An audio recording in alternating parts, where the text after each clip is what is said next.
शाम्ब उवाच आदिदेव नमस्तुभ्यं प्रसीद मम भास्कर। दिवाकर नमस्तुभ्यं प्रभाकर नमोऽस्तु ते। सप्तास्वरथमारूढं प्रचण्डं कश्यपात्मजं श्वेतपद्मधरं देवं तं सूर्यं प्रणमाम्यहम्। लोहितं रथमारूढं सर्वलोकपितामहं महापापहरं देवं तं सूर्यं प्रणमाम्यहम्। त्रैलोक्यं च महासूरं ब्रह्मविष्णुमहेश्वरं महापापहरं देवं तं सूर्यं प्रणमाम्यहम्। बृंहितं तेजसा पुञ्जं वायुमाकाशमेव च प्रभुं च सर्वलोकानां तं सूर्यं प्रणमाम्यहम्। बन्धूकपुष्पशङ्कासं हारकुण्डलभूषितम् एकचक्रधरं देवं तं सूर्यं प्रणमाम्यहम्। विश्वेशं विश्वकर्तारं महातेजः प्रदीपनं महापापहरं देवं तं सूर्यं प्रणमाम्यहम्। तं सूर्यं जगतानाथं ज्ञानविज्ञानमोक्षदं महापापहरं देवं तं सूर्यं प्रणमाम्यहम्। सूर्याष्टकं पठेन्नित्यं ग्रहपीडाप्रणाशनम् अपुत्रो लभते पुत्रं दरिद्रो धनवान् भवेत्। आमिषं मधुपानं च य करोति रवेर्दिने सप्तजन्म भवेद् रोगी जन्म कर्म दरिद्रता। स्त्रीतैलमधुमांसानि ये त्यजन्ति रवेर्दिने न व्याधिशोकदारिद्र्यं सूर्यलोकं स गच्छति। शाम्ब उवाच आदिदेव नमस्तुभ्यं प्रसीद मम भास्कर। दिवाकर नमस्तुभ्यं प्रभाकर नमोऽस्तु ते। सप्तास्वरथमारूढं प्रचण्डं कश्यपात्मजं श्वेतपद्मधरं देवं तं सूर्यं प्रणमाम्यहम्। लोहितं रथमारूढं सर्वलोकपितामहं महापापहरं देवं तं सूर्यं प्रणमाम्यहम्। त्रैलोक्यं च महासूरं ब्रह्मविष्णुमहेश्वरं महापापहरं देवं तं सूर्यं प्रणमाम्यहम्। बृंहितं तेजसा पुञ्जं वायुमाकाशमेव च प्रभुं च सर्वलोकानां तं सूर्यं प्रणमाम्यहम्। बन्धूकपुष्पशङ्कासं हारकुण्डलभूषितम् एकचक्रधरं देवं तं सूर्यं प्रणमाम्यहम्। विश्वेशं विश्वकर्तारं महातेजः प्रदीपनं महापापहरं देवं तं सूर्यं प्रणमाम्यहम्। तं सूर्यं जगतानाथं ज्ञानविज्ञानमोक्षदं महापापहरं देवं तं सूर्यं प्रणमाम्यहम्। सूर्याष्टकं पठेन्नित्यं ग्रहपीडाप्रणाशनम् अपुत्रो लभते पुत्रं दरिद्रो धनवान् भवेत्। आमिषं मधुपानं च य करोति रवेर्दिने सप्तजन्म भवेद् रोगी जन्म कर्म दरिद्रता। स्त्रीतैलमधुमांसानि ये त्यजन्ति रवेर्दिने न व्याधिशोकदारिद्र्यं सूर्यलोकं स गच्छति। शाम्ब उवाच आदिदेव नमस्तुभ्यं प्रसीद मम भास्कर। दिवाकर नमस्तुभ्यं प्रभाकर नमोऽस्तु ते। सप्तास्वरथमारूढं प्रचण्डं कश्यपात्मजं श्वेतपद्मधरं देवं तं सूर्यं प्रणमाम्यहम्। लोहितं रथमारूढं सर्वलोकपितामहं महापापहरं देवं तं सूर्यं प्रणमाम्यहम्। त्रैलोक्यं च महासूरं ब्रह्मविष्णुमहेश्वरं महापापहरं देवं तं सूर्यं प्रणमाम्यहम्। बृंहितं तेजसा पुञ्जं वायुमाकाशमेव च प्रभुं च सर्वलोकानां तं सूर्यं प्रणमाम्यहम्। बन्धूकपुष्पशङ्कासं हारकुण्डलभूषितम् एकचक्रधरं देवं तं सूर्यं प्रणमाम्यहम्। विश्वेशं विश्वकर्तारं महातेजः प्रदीपनं महापापहरं देवं तं सूर्यं प्रणमाम्यहम्। तं सूर्यं जगतानाथं ज्ञानविज्ञानमोक्षदं महापापहरं देवं तं सूर्यं प्रणमाम्यहम्। सूर्याष्टकं पठेन्नित्यं ग्रहपीडाप्रणाशनम् अपुत्रो लभते पुत्रं दरिद्रो धनवान् भवेत्। आमिषं मधुपानं च य करोति रवेर्दिने सप्तजन्म भवेद् रोगी जन्म कर्म दरिद्रता। स्त्रीतैलमधुमांसानि ये त्यजन्ति रवेर्दिने न व्याधिशोकदारिद्र्यं सूर्यलोकं स गच्छति। शाम्ब उवाच आदिदेव नमस्तुभ्यं प्रसीद मम भास्कर। दिवाकर नमस्तुभ्यं प्रभाकर नमोऽस्तु ते। सप्तास्वरथमारूढं प्रचण्डं कश्यपात्मजं श्वेतपद्मधरं देवं तं सूर्यं प्रणमाम्यहम्। लोहितं रथमारूढं सर्वलोकपितामहं महापापहरं देवं तं सूर्यं प्रणमाम्यहम्।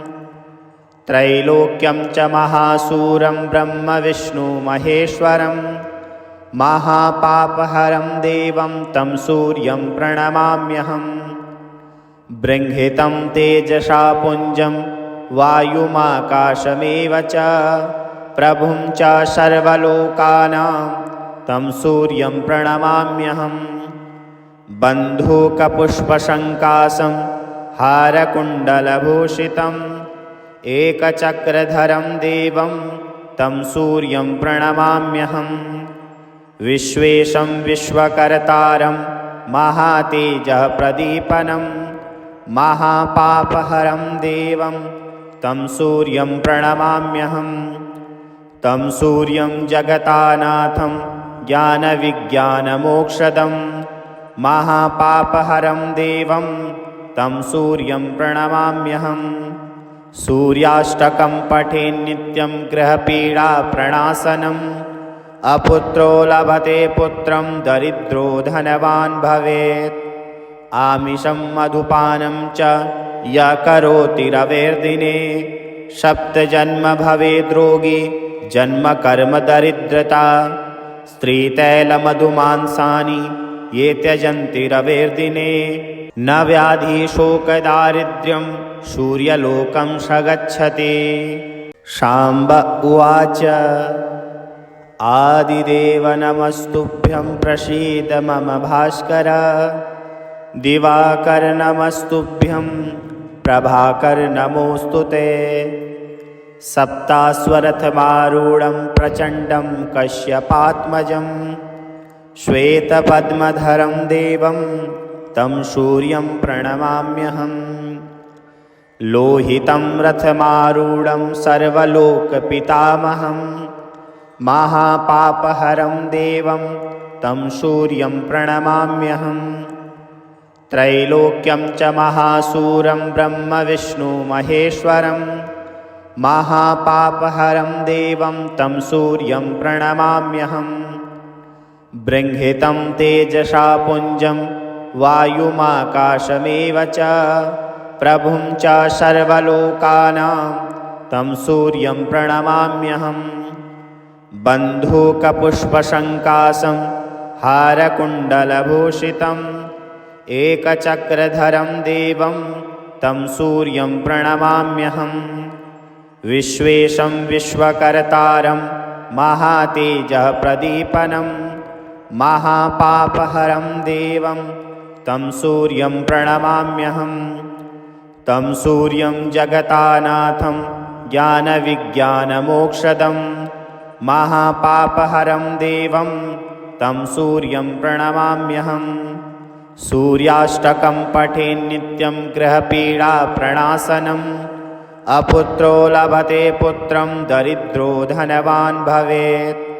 आमिषं मधुपानं च यः करोति रवेर्दिने सप्तजन्म भवेद्रोगी जन्म कर्म दरिद्रता।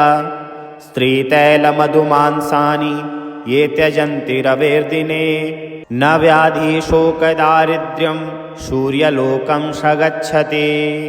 ततो युद्धपरिश्रान्तं समरे चिन्तया स्थितं रावणं चाग्रतो दृष्ट्वा युद्धाय समुपस्थितं।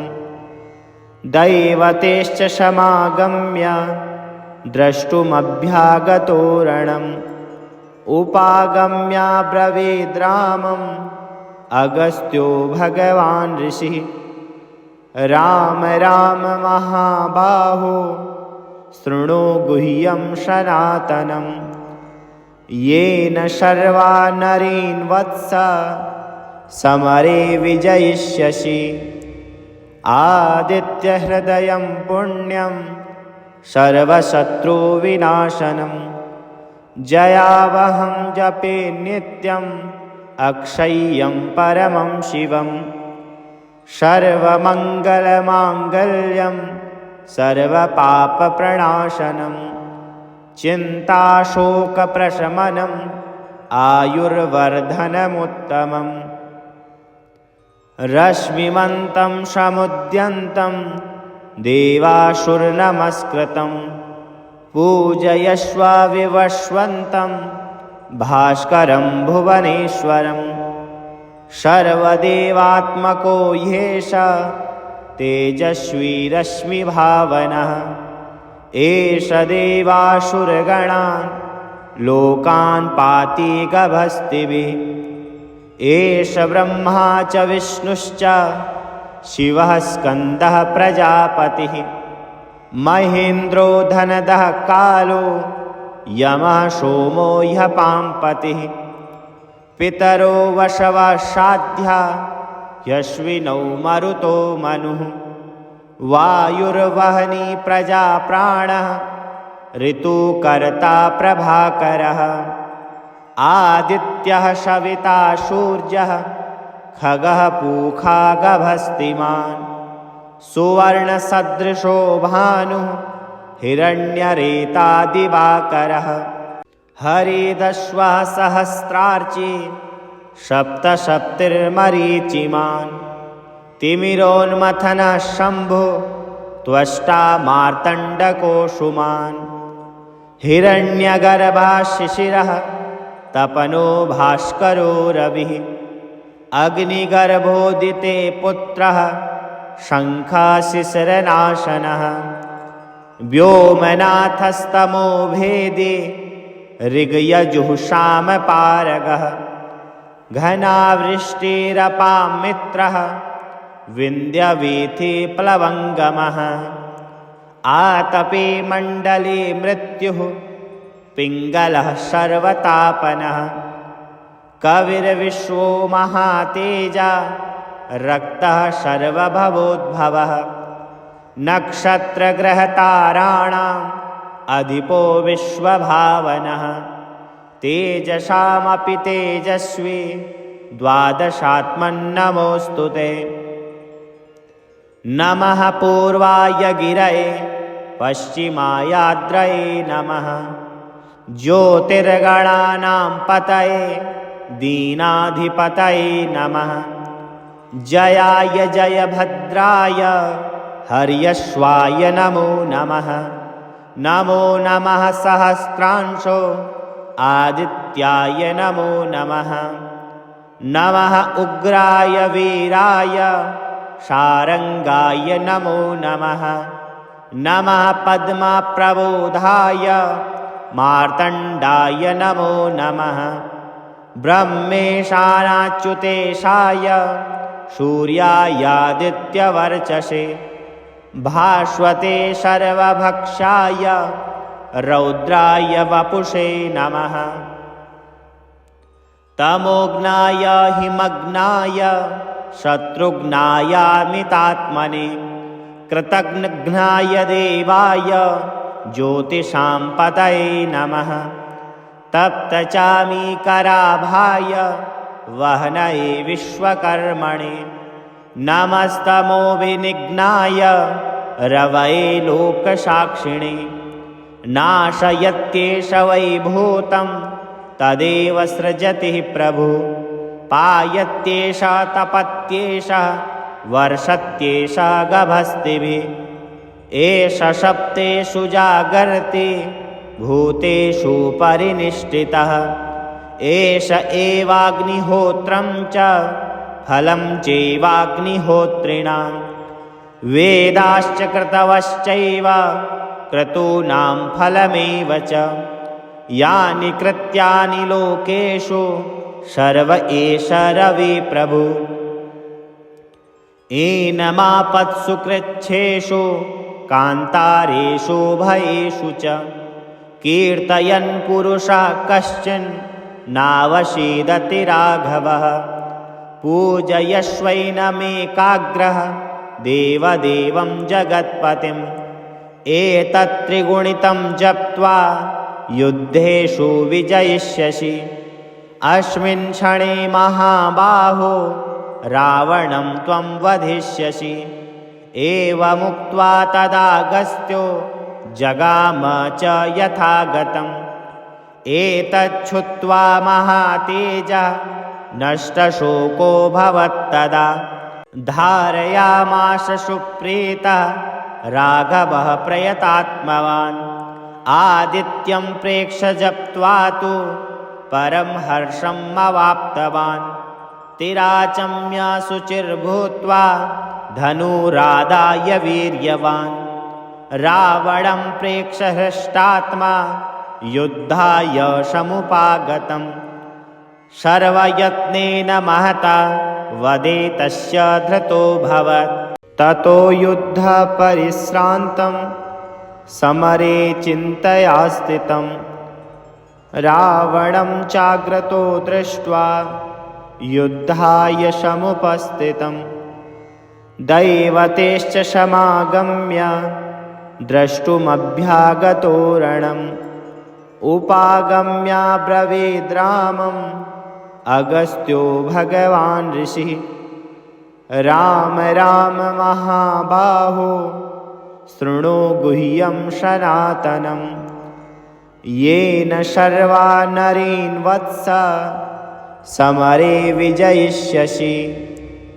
आदित्यहृदयं पुण्यं सर्वशत्रुविनाशनं जयावहं जपे नित्यम् अक्षय्यं परमं शिवं सर्वमङ्गलमाङ्गल्यं सर्वपापप्रणाशनं चिन्ताशोकप्रशमनम् आयुर्वर्धनमुत्तमम् रश्मिमन्तं समुद्यन्तं देवासुरनमस्कृतं पूजयस्व विवस्वन्तं भास्करं भुवनेश्वरं सर्वदेवात्मको ह्येष तेजस्वी रश्मिभावनः एष देवासुरगणान् लोकान् पाति गभस्तिभिः एष ब्रह्मा च विष्णुश्च शिवः स्कन्दः प्रजापतिः महेन्द्रो धनदः कालो यमः सोमो ह्यपाम्पतिः पितरो वशवः साध्या यश्विनौ मरुतो मनुः वायुर्वहनी प्रजाप्राणः ऋतुकर्ता प्रभाकरः आदित्यः सविता सूर्यः खगः पूखा गभस्तिमान् सुवर्णसदृशो भानुः हिरण्यरेता दिवाकरः हरिदश्वः सहस्रार्ची सप्तसप्तिर्मरीचिमान् तिमिरोन्मथनः शम्भो त्वष्टा मार्तण्डकोऽसुमान् हिरण्यगर्भः शिशिरः तपनो भास्करो रविः अग्निगर्भोदिते पुत्रः शङ्खशिशिरनाशनः व्योमनाथस्तमो भेदे ऋग्यजुःसामपारगः घनावृष्टिरपां मित्रः विन्ध्यवीथिप्लवङ्गमः आतपे मण्डले मृत्युः पिङ्गलः सर्वतापनः कविर्विश्वो महातेजा रक्तः सर्वभवोद्भवः नक्षत्रग्रहताराणाम् अधिपो विश्वभावनः तेजसामपि तेजस्वी द्वादशात्मन्नमोऽस्तु ते नमः पूर्वाय गिरये पश्चिमायाद्रये नमः ज्योतिर्गणानां पतये दीनाधिपतये नमः जयाय जयभद्राय हर्यश्वाय नमो नमः नमो नमः सहस्रांशो आदित्याय नमो नमः नमः उग्राय वीराय शारङ्गाय नमो नमः नमः पद्मप्रबोधाय मार्तण्डाय नमो नमः ब्रह्मेशानाच्युतेशाय सूर्यायादित्यवर्चसे भास्वते सर्वभक्षाय रौद्राय वपुषे नमः तमोघ्नाय हिमग्नाय शत्रुघ्नायामितात्मने कृतघ्नाय देवाय ज्योतिषां पतये नमः तप्तचामीकराभाय वह्नये विश्वकर्मणे नमस्तमो विनिघ्नाय रवये लोकसाक्षिणे नाशयत्येष वै भूतं तदेव सृजति प्रभु पायत्येष तपत्येष वर्षत्येष गभस्तिभिः एष सप्तेषु जागर्ति भूतेषु परिनिष्ठितः एष एवाग्निहोत्रं च फलं चैवाग्निहोत्रिणां वेदाश्च क्रतवश्चैव क्रतूनां फलमेव च यानि कृत्यानि लोकेषु सर्व एष रवि प्रभु एनमापत्सु कृच्छ्रेषु कान्तारेषु भयेषु च कीर्तयन् पुरुषः कश्चन नावसीदति राघवः पूजयश्वैनमेकाग्रः देवदेवं जगत्पतिम् एतत्त्रिगुणितं जप्त्वा युद्धेषु विजयिष्यसि अस्मिन् क्षणे महाबाहो रावणं त्वं वधिष्यसि एवमुक्त्वा तदागस्त्यो जगाम च यथागतम् एतच्छ्रुत्वा महातेजः नष्टशोको भवत्तदा धारयामास सुप्रीतः राघवः प्रयतात्मवान् आदित्यं प्रेक्ष्य जप्त्वा तु परं हर्षम् अवाप्तवान् तिराचम्य शुचिर्भूत्वा धनुरादाय वीर्यवान् रावणं प्रेक्ष्य हृष्टात्मा युद्धाय समुपागतम् सर्वयत्नेन महता वदे तस्य धृतोऽभवत् ततो युद्धपरिश्रान्तं समरे चिन्तया स्थितं रावणं चाग्रतो दृष्ट्वा युद्धाय समुपस्थितं दैवतेश्च समागम्य द्रष्टुमभ्यागतो रणम् उपागम्याब्रवीद्रामम् अगस्त्यो भगवान् ऋषिः राम राम महाबाहो शृणु गुह्यं सनातनं येन सर्वा नरीन् वत्स समरे विजयिष्यसि। आदित्यहृदयं पुण्यं सर्वशत्रुविनाशनं जयावहं जपे नित्यम् अक्षय्यं परमं शिवं। सर्वमङ्गलमाङ्गल्यं सर्वपापप्रणाशनं चिन्ताशोकप्रशमनम् आयुर्वर्धनमुत्तमम्। रश्मिमन्तं समुद्यन्तं देवासुरनमस्कृतं पूजयस्व विवस्वन्तं भास्करं भुवनेश्वरं। सर्वदेवात्मको ह्येष तेजस्वी रश्मिभावनः एष देवासुरगणान् लोकान् पाति गभस्तिभिः। एष ब्रह्मा च विष्णुश्च शिवः स्कन्दः प्रजापतिः महेन्द्रो धनदः कालो यमः सोमो ह्यः पाम्पतिः। पितरो वशवः साध्या यश्विनौ मरुतो मनुः वायुर्वहनी प्रजा प्राणः ऋतुकर्ता प्रभाकरः। आदित्यः सविता सूर्यः खगः पूखा गभस्तिमान् सुवर्णसदृशो भानुः हिरण्यरेता दिवाकरः। हरिदश्वः सहस्रार्ची सप्तसप्तिर्मरीचिमान् तिमिरोन्मथनः शम्भो त्वष्टा मार्तण्डकोऽसुमान्। हिरण्यगर्भः शिशिरः तपनो भास्करो रविः अग्निगर्भोदिते पुत्रः शङ्खशिशिरनाशनः। व्योमनाथस्तमो भेदी ऋग्यजुःसामपारगः घनावृष्टिरपां मित्रः विन्ध्यवीथिप्लवङ्गमः। आतपे मण्डले मृत्युः पिङ्गलः सर्वतापनः कविर्विश्वो महातेजा रक्तः सर्वभवोद्भवः। नक्षत्रग्रहताराणाम् अधिपो विश्वभावनः तेजसामपि तेजस्वी द्वादशात्मन्नमोऽस्तु ते। नमः पूर्वाय गिरये पश्चिमायाद्रये नमः ज्योतिर्गणानां पतये दीनाधिपतये नमः। जयाय जयभद्राय हर्यश्वाय नमो नमः।